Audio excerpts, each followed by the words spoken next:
शास्त्र हा ग्रंथ इथे लोकार्पित होतोय।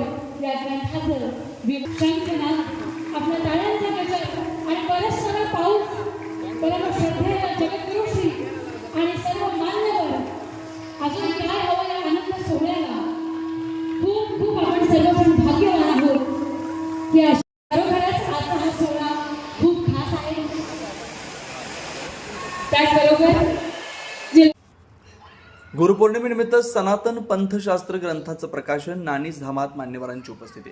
गुरुपौर्णिमेच्या निमित्तानं जगद्गुरू रामानंदाचार्य नरेंद्राचार्य महाराज यांच्या लेखणीतून साकारलेल्या सनातन पंथशास्त्र या ग्रंथाचा प्रकाशन सोहळा आज रत्नागिरीतील नानीज धाम इथं उत्साहात पार पडला।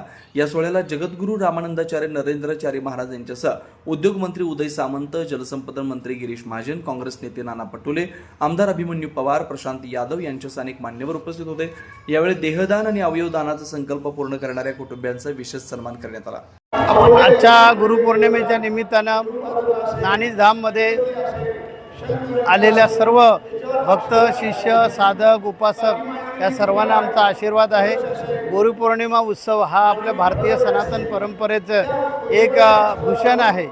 गुरूंच्या ठायी कृतज्ञता व्यक्त करण्यासाठी अनेक अंतरावरून किंवा दुरून दुरून लोक येत असतात। भारत देशातून आज वेगवेगळ्या राज्यातील आमचे जे अनुयायी आहेत, भक्तगण आहेत, साधक आहेत, शिष्य आहेत, ते या ठिकाणी आलेले आहेत। एवढा मुसळधार पाऊस आहे तरीसुद्धा त्याची तमा न बाळगता, वरून पाऊस पडतो आणि खाली पूजा चालू आहे तरीसुद्धा त्याची तमा न बाळगता गुरूंवरची जी निष्ठा आहे, गुरूंवरचं प्रेम आहे, आमच्यावर त्यांचं नक्की प्रेम आहे। आणि त्यामुळे आम्ही जे काही समाजाच्या सेवेसाठी वेगवेगळ्या प्रकारचे उपक्रम जे राबवतो त्या उपक्रमाला भरभरून जो प्रतिसाद मिळतो त्याचं कारणच आहे ह्या भक्तांचं प्रेम आहे। आणि तेच प्रेम पुन्हा देण्यासाठी आज गुरुपौर्णिमेच्या निमित्तानं ते इथे लाखोच्या संख्येनं आलेले आहेत। अगदी जम्मू काश्मीरपासून खाली केरळपर्यंत आणि इकडे द्वारकेपासून अगदी जगन्नाथपुरीपर्यंत वेगवेगळ्या राज्यातील हे भक्तगण इथे आलेले आहेत आणि मोठ्या संख्येनं आनंदानं इथे येऊन गुरुपौर्णिमेचा उत्सव साजरा केलेला आहे। आपल्या पीठाची एक परंपरा आहे की या पीठामध्ये सामवेद, अथर्ववेद, यजुर्वेद आणि ऋग्वेद या चारही वेदांचे गुरुजी या पूजेसाठी असतात आणि अत्यंत शास्त्रोक्त पद्धतीनं, विधिवत पद्धतीनं हा विधी करत असतात। सकाळी 8 वाजता या विधीला सुरुवात झाली पूजेला आणि आत्तापर्यंत ही पूजा चालू होती आणि आता नुकतीच पूजा संपलेली आहे। त्यानंतर बरोबर 2:30 वाजता आम्ही लिहिलेला जो सनातन पंथशास्त्र ग्रंथ आहे त्याचं विमोचन होणार आहे। या विमोचनासाठी कुंभमेळा मंत्री गिरीशजी महाजन स्वतः उपस्थित राहणार आहेत।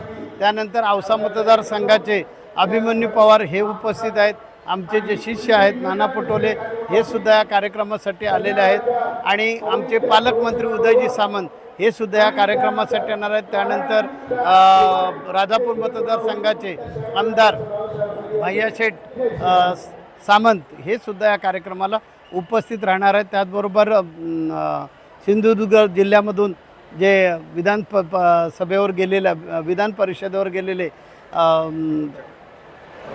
प्रमोद जठार साहेब हे सुद्धा या कार्यक्रमासाठी उपस्थित राहणार आहेत आणि त्यांच्या हस्ते हा सनातन पंथशास्त्र ग्रंथाचा विमोचन सोहळा होईल।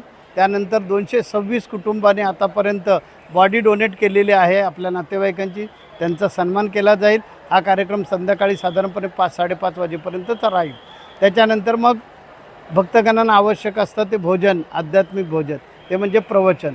तर हे प्रवचन दोघांचेही आमचे होतील। आमच्या पीठाचे उत्तराधिकारी ह्यावेळी आम्ही मुद्दाम त्यांना अमेरिकेमध्ये पाठवलेलं आहे। आमचा जिकडे विदेशामध्ये जो संप्रदाय तो अमेरिकेमध्ये न्यूयॉर्क या शहरामध्ये जमा होणार आहे आणि तिथे गुरुपूजन केलं जाणार आहे। त्या कार्यक्रमासाठी पीठाचे उत्तराधिकारी कानिपनाथ महाराज गेलेले आहेत।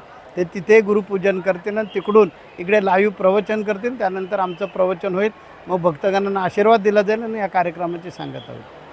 सनातन पंथशास्त्र ग्रंथाबद्दल काय सांगा? सनातन पंथशास्त्र हा जो ग्रंथ आहे हा ग्रंथ हिंदू धर्मामध्ये किंवा सनातन धर्मामध्ये शैव, शाक्त, गाणपत्य, सौर आणि वैष्णव असे जे 5 पंथ निर्माण झाले, या 5 पंथांची माहिती याच्यामध्ये दिलेली आहे।